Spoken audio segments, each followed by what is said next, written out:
Hey everybody, it's Party Elite.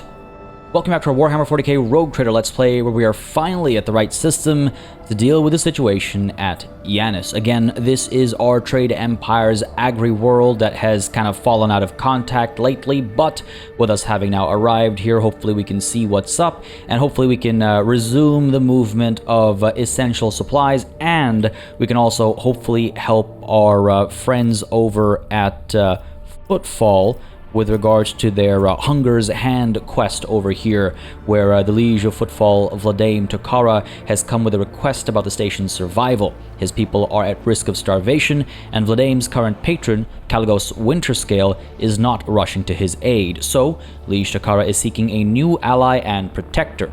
If the von Valancius dynasty does not help him, he will be forced to submit to the rule of the merciless rogue trader Incendia Corda. So again, this is an opportunity for us to further our empire's interests. It's an opportunity for us to displace callous Winterscale, who has a very, very large presence in the sector. So there's a lot of good benefits to be had by supplying Footfall with provisions from the agri-world Yanis. So that's going to be the order of business for this session and probably a couple of sessions, because let's be honest, there's probably a lot to do over here. But before we actually get to Yanis, why don't we go ahead and investigate the gas giant and the snow world as well, because there might be some things to take advantage of, as let's not forget, separately we do have our colony that we established last session, or I suppose 2 sessions ago now, where we are developing certain structures and hoping to see some improvements and things like that as well, right? Either way, let's begin the scan on this gas giant, hope for some benefits, but I wouldn't be surprised if it isn't too much to be gained over here, apart from some plasma batteries. That seems to be the pattern over here. Gas planets provide you with the resources needed to charge up plasma batteries, is how I read this, and then we can trade those with individuals when the opportunity presents itself. I do actually, on that note, need to keep in mind the need to improve our relations with people. If we take a look at where exactly would it be? Colony Manager is just about our colony, which, by the way, is halfway done building the High Throne, so that's actually a lot faster than I'd expected. But separately, if we take a look at character, I think over here we can find reputation, which again shows us the Drusians, the Explorators, the Caspalic Emission, and the Fellowship of the Void, all people with whom we can improve our relations to hopefully get better trade deals and stuff. Though I wouldn't be surprised if there are... No, I guess not. I was wondering, because on Footfall we spoke to that one tech priest who I suppose was one of the explorators, because if we had traded with him, we would have been able to improve our relations with these guys and perhaps unlocked higher tier trades when we next met somebody from this particular faction. Nonetheless, I just want to point out that yeah, we should perhaps focus on this a little bit to get access to higher tier equipment and weapons and all kinds of good stuff as we begin the scan of the snow world here, hoping to find some valuable resources perhaps. Ooh. Plasteel. Abelard says, what? Lady Theodora loved frozen worlds. I never did discover the reason why, but the Lord Captain never missed a chance to visit such a planet, even on the slightest pretext. Very, very strange and interesting, but hey, everyone's got their thing, and this planet's thing is plasteel. Cool. Let's spend one of these to, yeah, extract some plasteel. Again, doesn't hurt to have... to take advantage of our opportunities, right? We've got a bunch of these stockpiled, so might as well use them. And again, as we've learned now and as we've seen, those resources are very much used to build up some of these various upgrades and things. Now, I do wonder, do my resources have a cumulative effect across all systems, or is there going to be a way to bring, for example, provisions over to Foulstone to get it up to 12 from the 3 that it's at right now, so that we can build Gracious Brethren? Like, I'm curious as to how that actually works. Obviously, that is a consideration that the devs have made, and I'm just curious, yeah, how it plays out. I'm also curious to see when the High Throne is completed, if it immediately bumps our profit factor up by 7, taking us up to 39, and allowing us to buy more expensive things. I find this aspect of the game so cool and so intriguing, and I'm glad we were able to explore it a bit already. But let's now explore Yanis, shall we? Over we go to our agri-world to see what's been going down, and hopefully, it's going to be all easy, nice, safe visit to a safe planet where everything's just fine, because that's the standard in the grim, dark future of the Warhammer 40K universe. I saw a question in the comments of the previous episode, I believe it was, with regards to which characters or which party members I would be leaning to use when the game actually releases for the final build. And actually that touches on an interesting point where I'm trying not to engage too much with our party members or swap them around too much outside of requests I see in the comments, because I do want to leave some things out there for when we get that final build so that we can explore other potential relationships. I'm particularly interested in this guy over here, representative of the Inquisition. That's a very interesting kind of thing to tango with, so he's particularly interesting. As far as who I'd sacrifice on our current, regular party, I don't know. They've all kind of had their place. They've all been very impressive in their own ways. I mean, it's hard to pick and choose, but that'll be a conversation, I think, for later when we're closer to the actual release of the actual game. But for the time being, we'll go in with our standard party. And again, folks, if you do have any requests or suggestions or anything you'd like to share, feel free to drop a comment down below. And of course, if you've been enjoying this series, don't hesitate to leave a like and a comment down below just to let me know that I should keep the series going and that you're interested in watching more. But with that said, yes, let's go ahead and accept our party and head on down to Yanis, where, yeah, I'm sure everything is just fine, and we'll have everything back up and running in no time.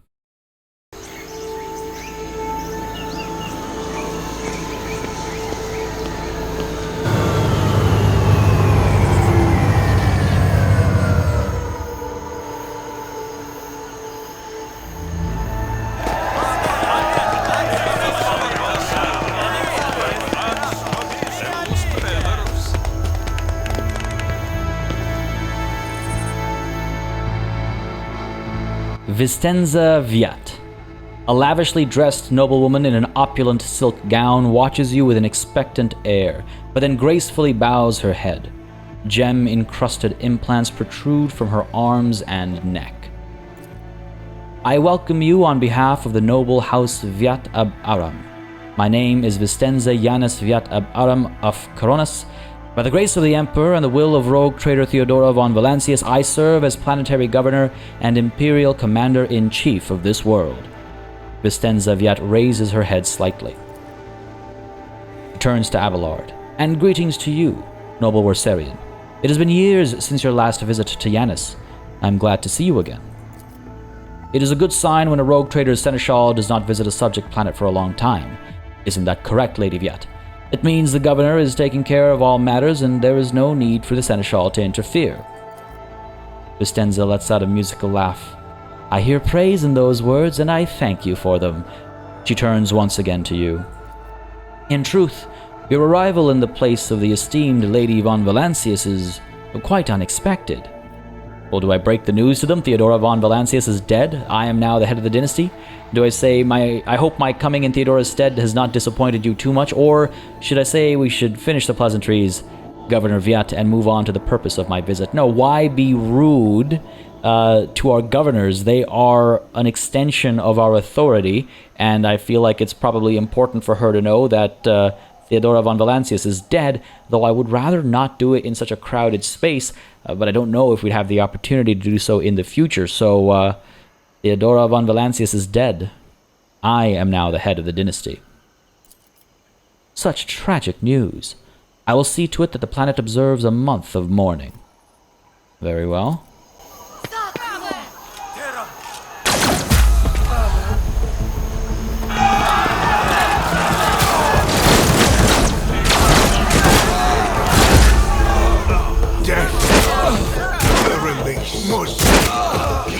Your doom has been foretold. I was literally just about to say, okay, well, that was a warmer welcome than the one we got at Footfall, and I was also going to remark about the sniper up top, who I was like, they look like they're here for security, not as a threat, so I'm sure they're fine. And lo and behold, we're in trouble. Fully surrounded by a bunch of so-called servants. Servants of whom? Servants of what? I don't think there'll be too much trouble. They do have a decent bit of HP compared to what we were dealing with at Footfall right at the beginning. But look, they don't have that many numbers, and we go first with a few very powerful individuals. But what are the chances? What are the chances? I was like, yeah, hey, you know what? This is a lot nicer than Footfall, and Here we go. All right. We've got our rogue trader up first. We could actually creep up to here and use our thunder slam to cause a significant bit of damage to 2 people. We could also instead start with bring it down on, say, Abelard or perhaps on Argenta. I think Abelard would be the better call over here. A good kind of bit of spray fire could do a lot of work over here. And I did want... Ah, man, we don't have that new flamer yet, do we? Dang. Would have been nice to get that new flamer with its larger reach onto Argenta, but you know what? This flamer shot might actually have a bigger reach than Abelard's Melta-gun over here. Dang, maybe Argenta's the right one to get bring it down on. Let me just check something really quickly over here. If we take a look at inventory, if we take a look at Argenta, if we take a look at her equipment, it is 2 AP. Our Rogue Trader's Fellowship is at 5. Divided by 2, that's 2.5. So with Bring It Down, we should be providing 2 AP, right? Gives Leader's Fellowship bonus divided by 2 action points. Sounds good to me. So Argenta, let's pop that on you. And let's get Argenta switching to her Flamer and use that shot up this way. Pascal will be fine. He understands. He understands. Alternatively, of course, I could dash. No, that consumes an action point. I could use Second Wind. All right, you know what? Let's try this, actually. Let's pop... shot on the run. Because that'll give us movement points, and it'll make our next attack cost 1 action point less, right? So shot on the run, in theory... should allow us to, beautiful. I love when things like this work out. Move over to here and then use our spray fire to hit all 3 of these guys. Let's go for it. Let's go. Dang, you know what? The idea was good. The execution, not so much. Those dice rolls did not work in our favor. Unfortunately, one of them was only partly hit for 6 damage, but hey, they're all on fire, so it's better than nothing. And it could actually pop Second Wind, though again, I don't think that'll give us another shot, right, based on what we've seen in the past. Let's go ahead and switch back to our Bolter, and let's end the turn there. Get back to our Rogue Trader, who can now perhaps consider opening fire with his... Plasma Overcharge to finish these guys off, maybe? Just got unlucky with this spread over here. Just got unlucky with this spread. Now, Cassia is able to use her lidless gaze to cause, what, 5 damage or 10 damage? I forget now. Why don't we go ahead and use our Plasma Overcharge down here then, and then Cassia might use lidless gaze to get rid of these 2. That might work out nicely. Let's go ahead and pop this shot down over here. Good clean hit. Not as much damage as I would have liked up over here, but that's okay. End our turn and have Cassia turn around, yes, with her lidless stare. I keep saying gaze. Lidless stare is what I mean, and that causes how much damage it causes. On a failed willpower test, they're stunned. Anyone gazing into its depths spends all movement points. How much damage do you cause? Oh, there we go. All creatures in a cone suffer damage equal to Navigator's willpower bonus. And if we take a look at our willpower bonus over here, yes, it is 5 damage, which should eliminate both of these guys. Let's go for it. Their willpower roll is going to be irrelevant. Pop that. Good stuff. Nice and easy. My goodness, that was more horrifying looking than usual. And let's go ahead and pop Bring It Down on who then? Idira to pop a shot on this servant and this servant, or Argenta. Now, we only get 1 action point from Cassia, because of her fellowship being divided by 2, it's always rounded down. So who could do the most with 1 action point? Let's take a look at Pascal over here, because he's got one of these bad boys. 1 action point is just a single shot. Argenta, again, with 1 action point, we can only do a single shot. Idira does have her lightning, which I don't think has that much value. So whoever we get is just going to get a single shot. Abelard's going to be useless because it's 2 AP for his Melta gun. And of course I have, you know what, let's go ahead and give it to Pascal. Sure. Pascal, go for it, buddy. Take a shot up over here. Or do we want to precision strike? What is the value there? Higher chance of Righteous Fury. Doesn't hurt, I suppose. It's not like we're limited. Can't use you. Can I use this one? No, it's all melee. I don't understand how that actually works, but hey, we can investigate that some other time. Let's pop this shot over here and try and get this job done as quickly as possible. End your turn there. Cassia's turn is done as well. This guy's going to move and probably take care of this Estate Enforcer. Cause a touch of damage there, unfortunately. And in response, dude's wrecked. Amazing. But what do we have here? Reinforcements for the enemies, it looks like. That is a lot of troops. Oh, I should not have underestimated this battle.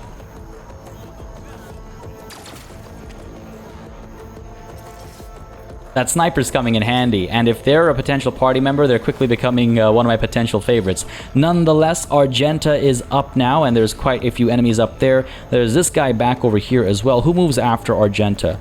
This guy. Okay, and then it's Pascal, Idira, Abelard, and then these Ripper Rebels. Quite a few of them, my goodness. And they have a fair bit of HP as well, so these guys are a bit more concerning, but we have some time before we have to engage them. Does Argenta take care of Buddy over here first? I suppose so. Oh, you know what we can do. You know what we can do. Hang on a second. If I move... If I stay here, what's my chance to hit? 69%? Up over here, these guys cannot be hit. This guy 38, this guy 24. If I move up to, say... Oh, this is an actual cover, eh? If I move up to there, or here, better chances, eh? Better chances. This guy, we'd hit for 69%. But then up over here as well, 71, 45, 43, 75. Alright, much better spread if we move down and kind of expose ourselves. The plan is to pop military excellence as we move forward. Down to here. And, yeah, this will work out nicely. Military excellence it shall be. Rush forward, turn around, and pop a shot on the servant over here. Nice! Oh my god, Righteous Fury is just so appealing. Meanwhile, down over here, we can pop a shot up over here. 95% chance to hit. Let's go for it. Come on. Nice! The Righteous Fury threw him back, and then he got absolutely mangled because of the collision damage back there. My goodness, beautiful stuff. The bolter is so good. 90% chance to hit up over here. Hopefully we'll throw him back and crush him against the structure behind him too. Let's go for it. Come on, baby. Alright, you know what? Still got the Righteous Fury, and we'll go ahead and pop another shot. Can we hit anybody else? We can hit this guy.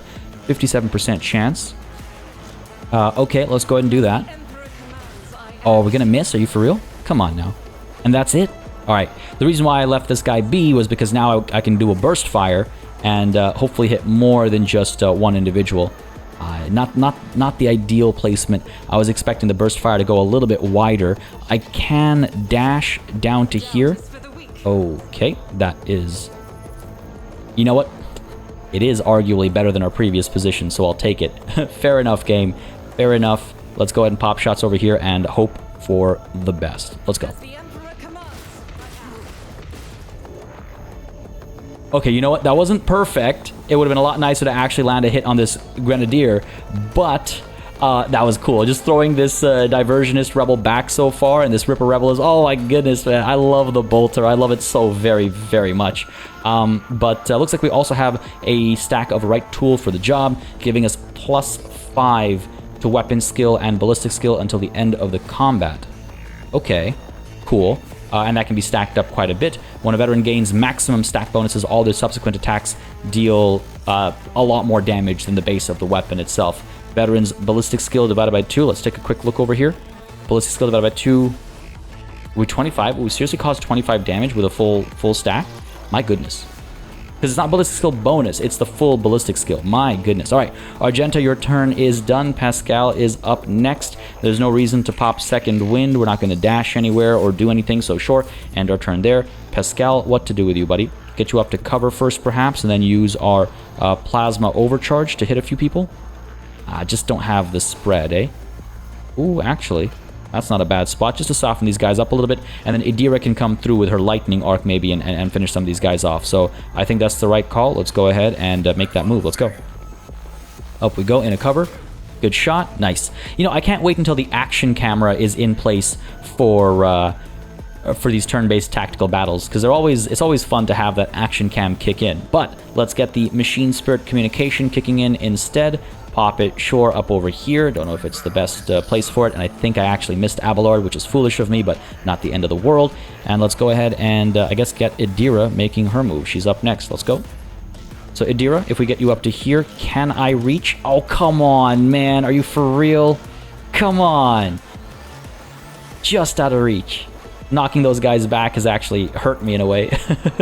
Because if this guy was up over here, I would have been able to hit him and get this guy too. Not the end of the world. We could try going in for the pistol burst. Nah, not a good call at all. So instead we'll stick to, I suppose, our sniper rifle and at least try to finish somebody off.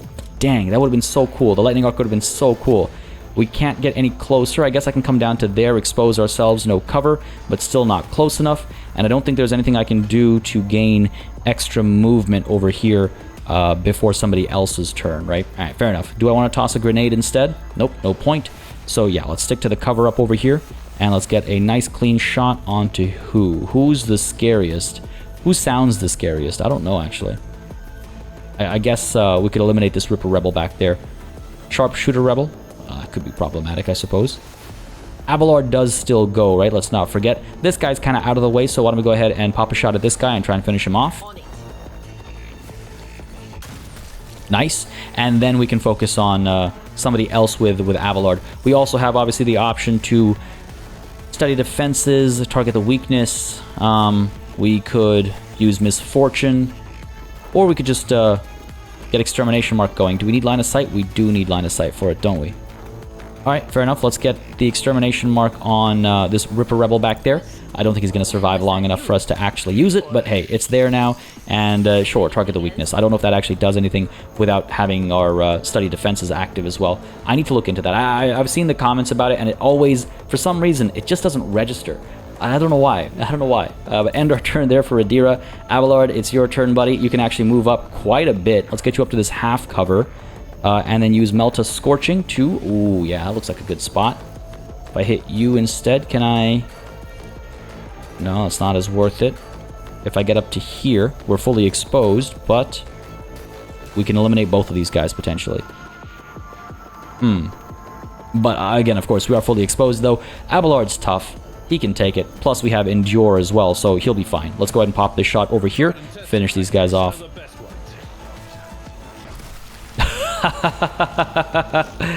Oh, it's so much fun. Alright, let's go ahead and pop Endure. And I don't think we can reach anybody with our Taunting Scream, unfortunately, no. Though it was actually pointed out that my current equipment on the, not the Rogue Trader, but the mask that I had assigned to somebody, I thought.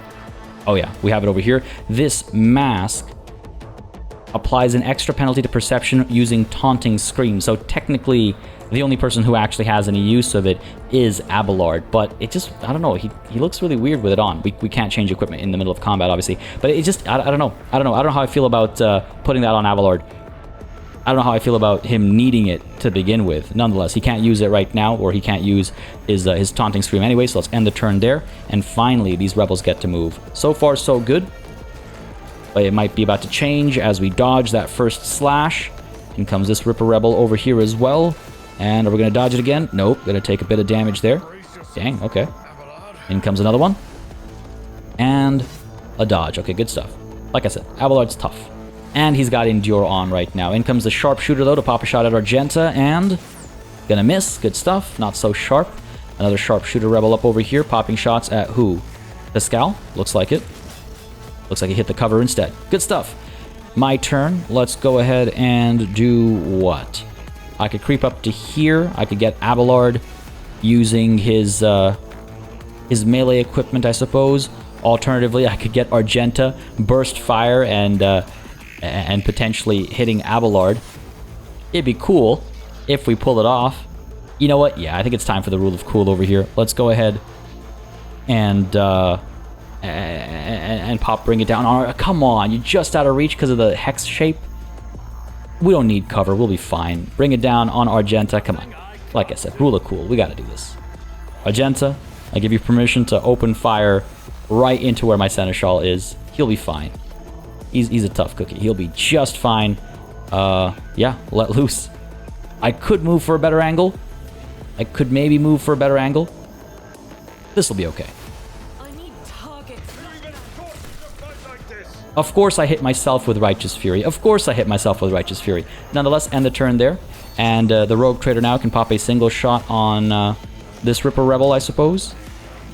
Or do we want to perhaps use kill zone stratagem again, making it easier to hit the enemy in a certain zone? Though we're pretty much in like point blank range at this point in time. Is it really going to be a challenge? I don't think so. Alternatively, I could toss a grenade, though again, I don't think that's necessary just because of the success we've already seen, right? I think we just pop a regular shot up over here. 56% chance to hit is probably good enough. Let's go for it, or... yeah, I guess that's the only option we really have. Let's go for it. Pop that shot. Good damage. I was hoping for a Righteous Fury, but hey, it is what it is. We could also get move on Abelard. If he retreats, he'd get hit by attacks of opportunity, which is obviously not ideal. Voice of command over here is not necessary. We've got, what else? What other options do we have? Guess I could get kill zone stratagem going anyway. Why not, right? Sure. Why not? Could have probably stacked Grand Strategist, and that would have been a bit more helpful, but this is fine. This is fine. Cool. End our turn there. Cassia's up next. If I get you up to here, Lidless Stare would let us hit quite a few people, but it would also hit Abelard, unfortunately. We could instead get Bring It Down on Abelard, and he could perhaps at least get a swing in, which is probably not a terrible idea, and then we could pop a shot with our Pistol Burst or something. Abelard, time for you to get some work done here. Get you switching over to your Chainsword, and strike at who? Buddy here or buddy there? Buddy here, I suppose. Let's try and eliminate him, I suppose. I could use...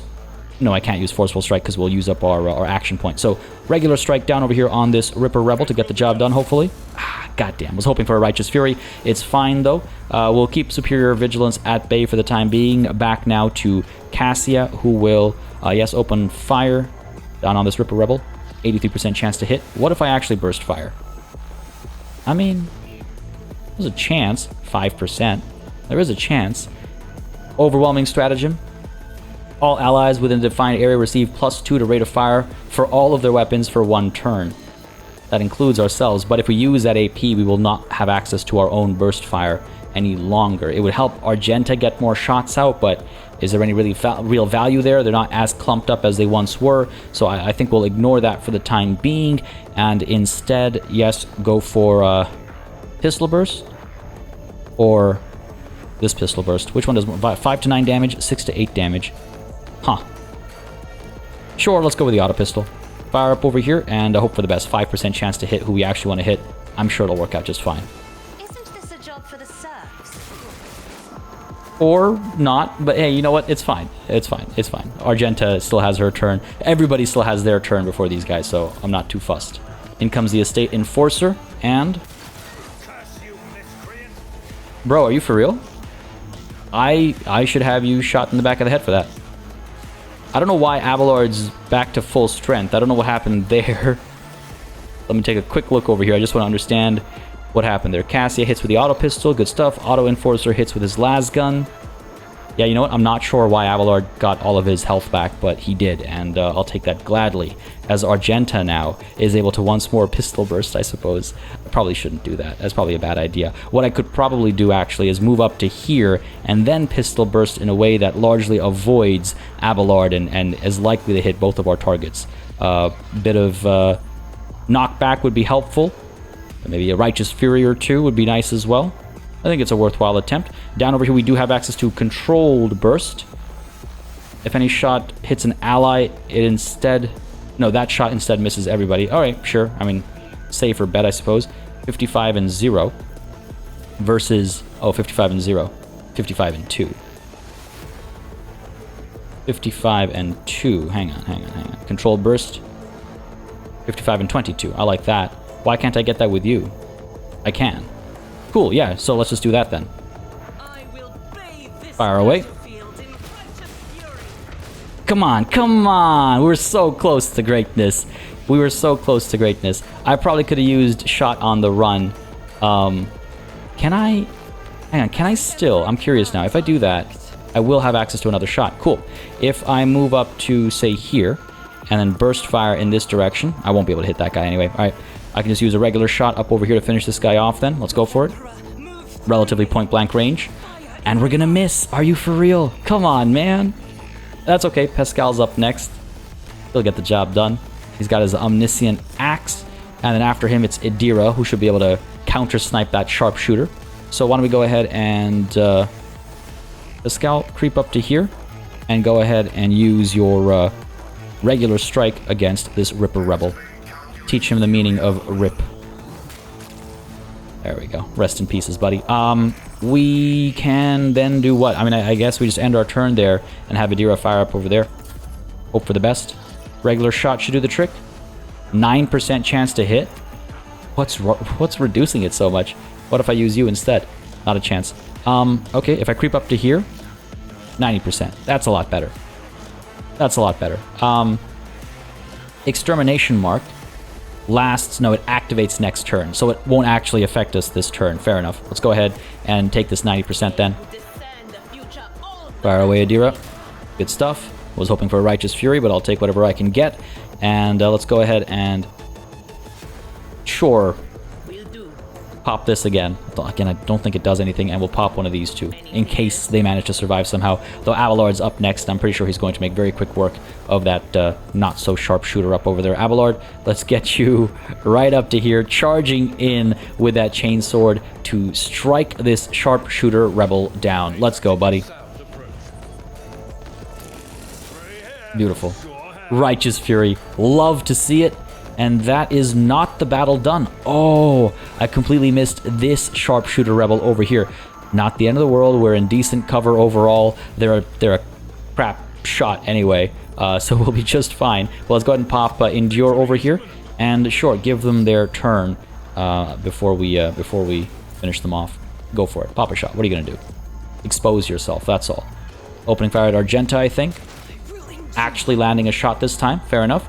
Rogue Trader, let's go ahead and get you telling Argenta to bring it down. The it, of course, being this sharpshooter who... 9%? Come on now. That can't be right. Let's go ahead and shot on the run. Get a little bit closer. Burst fire, 28% chance to hit. I like it. I like the drama. Let's go for it. Ha ha ha! That's what I'm talking about. Your Lordship, Emperor preserve us. Are you all right? Says the estate enforcer, not the one that shot me in the back. Well, I should shoot in the back myself, but I'm fine. I can't say the same for the attackers. You should all be flogged for such negligence. Who were they, and how did they gain entry to the governor's estate? Where did Governor Vyatt go, or kill the officer? You bumbling, brainless, useless pieces of shit. What is the point of you if I can be attacked on the governor's own estate? Oh. Ooh. Oh, that's a tough one. I mean... Look, it's a common stereotype that commissars kill everybody who turns their back on the front and all that good stuff. Very tempting to do this. I always have a hard time playing somebody so cruel and callous. My life was on the line here. The governor's life was on the line here. Somebody clearly had a lapse in judgment. And this is the grim, dark future, right? It's not present day where killing an officer would be problematic. It's the future where killing an officer is the same as reprimanding them, I suppose, right? So, with a heavy heart, you bumbling, brainless, useless pieces of shit. What is the point of you if I can be attacked on the governor's own estate?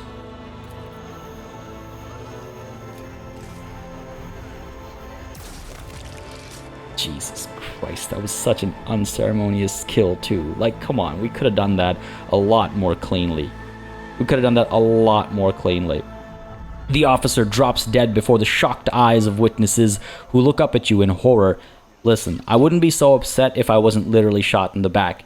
And like I always say, I try to play in character. And I think that was pretty character appropriate.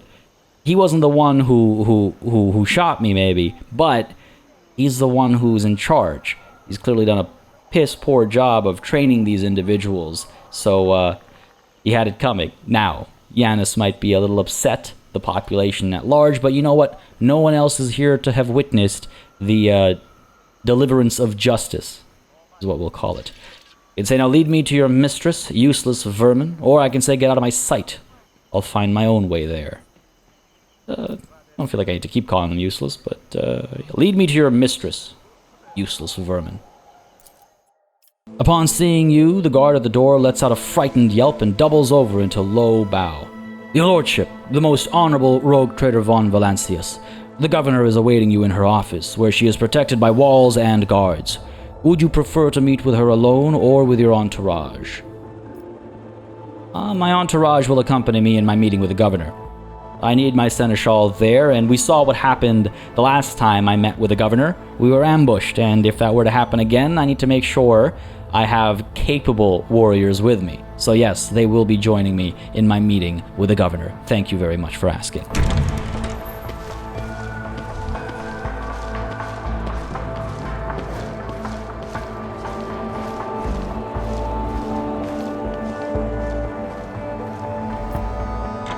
I get the feeling she's going to be very upset about what happened out there, partly because of us.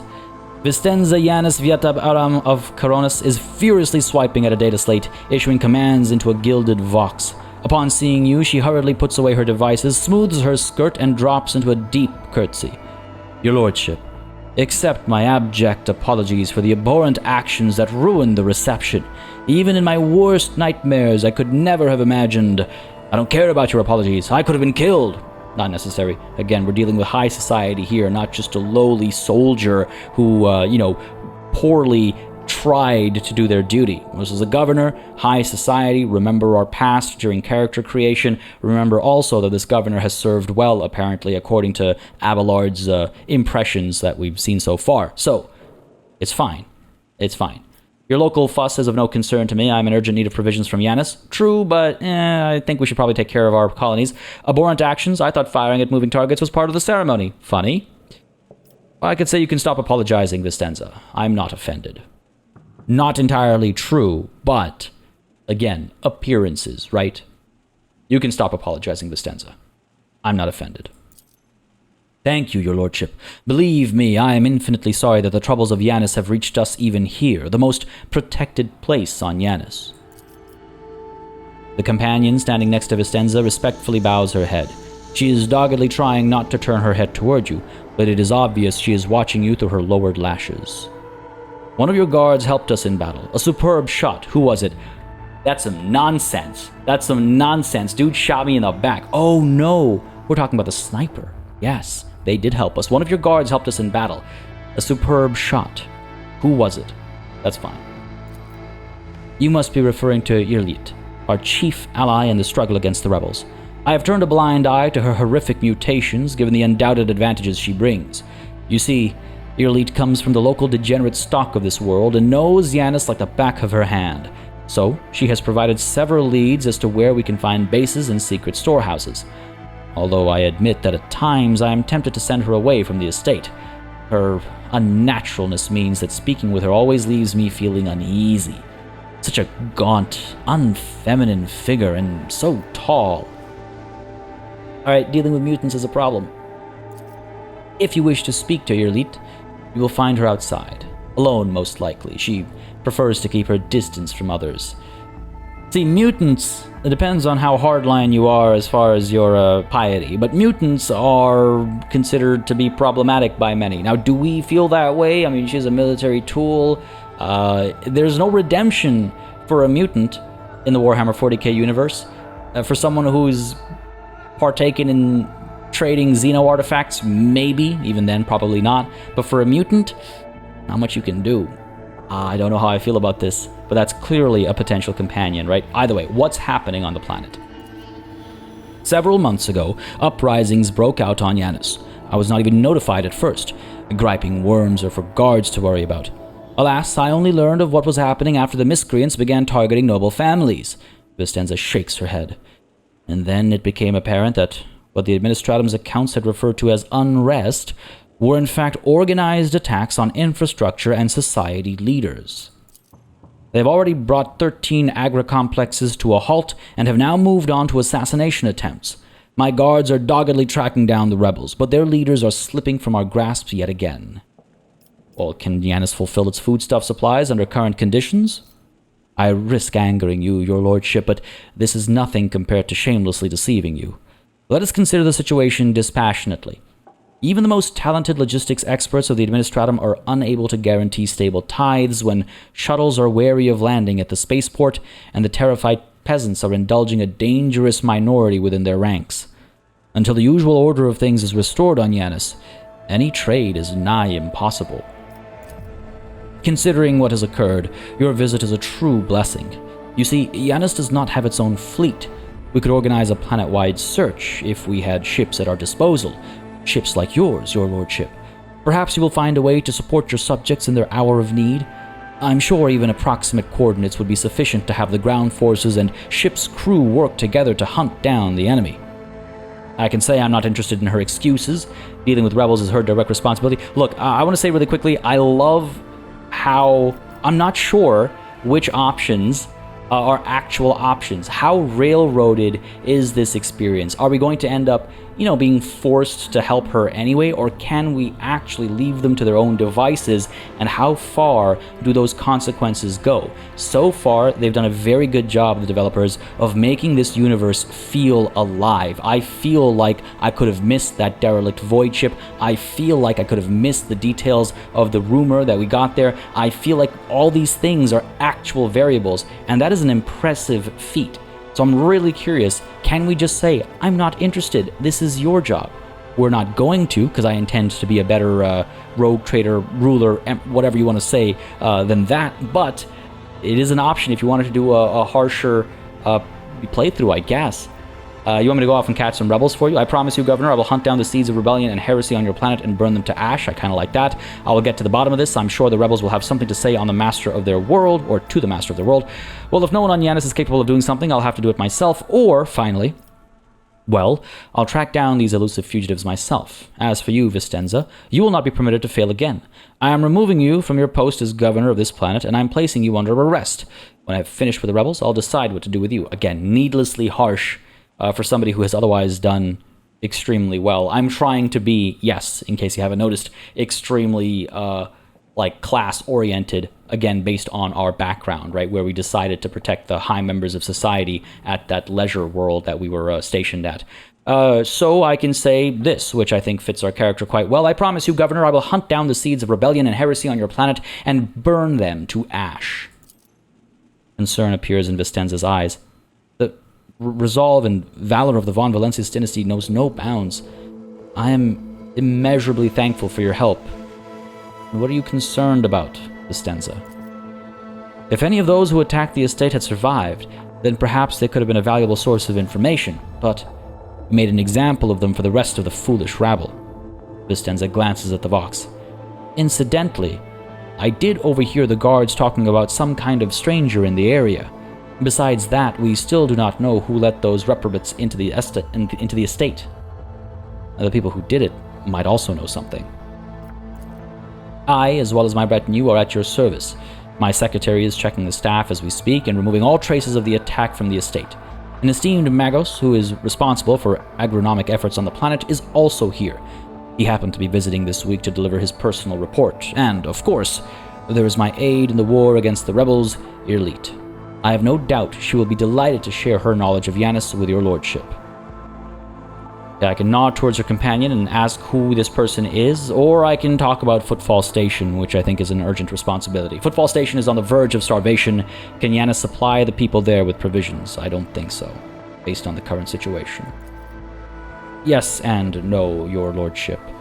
If the question is, can such an expansive and fertile world as this one feed a few thousand void rats? Of course it can. We lose more provisions to gnawing pests every cycle than those on Footfall could eat in their entire lives. But can we ship said provisions to Footfall? Not a chance.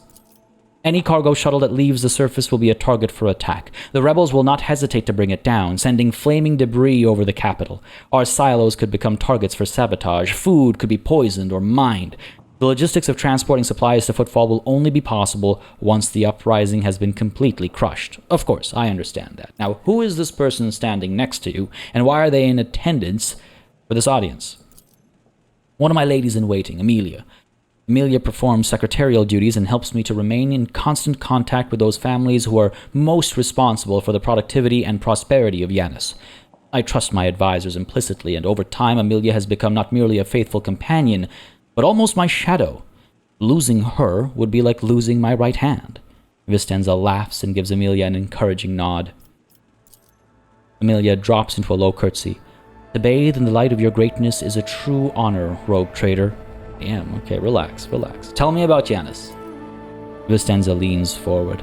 Yanis is a remarkable world, both in terms of its vast potential and in terms of the work that was carried out to transform it into an agri-world. House Vyatt has ruled on Yanis for many generations, and each new governor has without fail contributed to the planet's taming.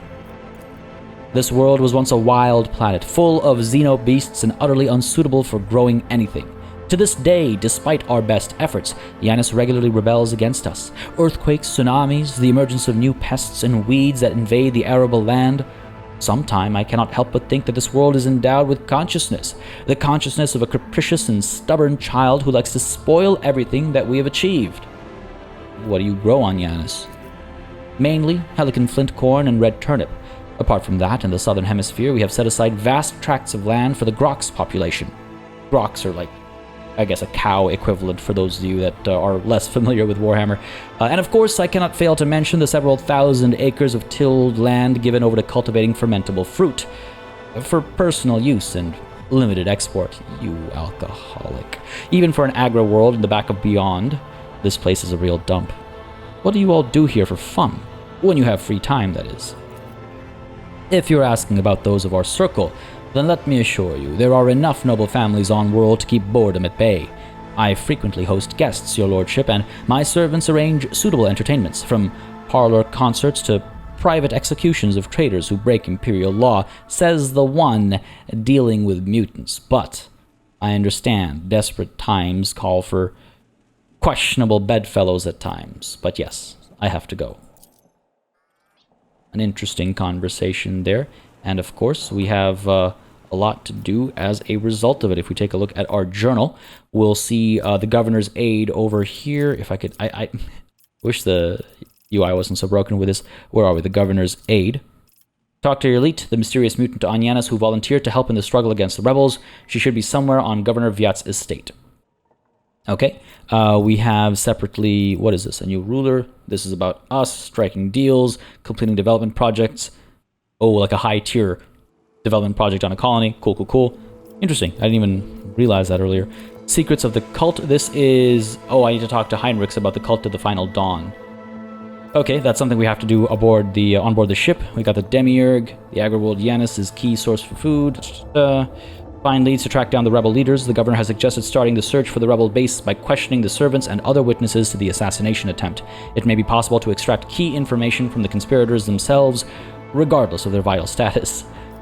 Gather more information about the rebels. Additional information about the rebels causing unrest on Yanis will help to narrow the search for the rebel leaders' base and speed up the process of pacifying the local populace. Sounds good. So the Demiurge is our current main quest. Reclaim what was lost is obviously the meta quest that we're doing this for, and then Hunger's Hand is hopefully something we're going to solve as soon as we deal with the local uprising situation. Okay, fair enough. So I suppose we can leave here. There's a servant right next to us. Oh, hang on. The camera didn't actually pan down to here. So we can speak to some of their servants to see what's going on. I mean, the servants were among those who were firing upon us, right? So clearly they might have some corrupt seeds among them. And then I suppose we'll get out and deal with the greater Yanis. I imagine there's more to look at than just the governor's estate. But folks, at the risk of making this a slightly shorter episode than most, this is actually where we're going to go ahead and call it a session. I feel like that's a good end point. We have some character upgrades to do that I'll kind of investigate between sessions, and then we'll kick off the next session with that task. And beyond that, again, like I said, I feel like this is a nice kind of end point. It lets us know exactly what we're up to next, and sets us up for following adventures. I hope you enjoyed this session, though, folks, because, again, the alpha is proving to be so much more in-depth than I expected. I saw a comment in the comments of the previous episode, I think it was, which was like, how are we already on episode 13? I thought this was an alpha, and I believe one of you responded to that comment being like, it's a big alpha. Folks, it's a big alpha. And if you want to see this playthrough continue, please don't hesitate to leave those likes and comments down below to just let me know that you're interested and that I should keep going. But folks, as always, a massive thanks goes out to all of the channel members and patrons who've been supporting the channel on a monthly basis. Y'all keep us alive and running smoothly. And of course, a big old thanks goes out to each and every one of you for watching. Until next time, cheers.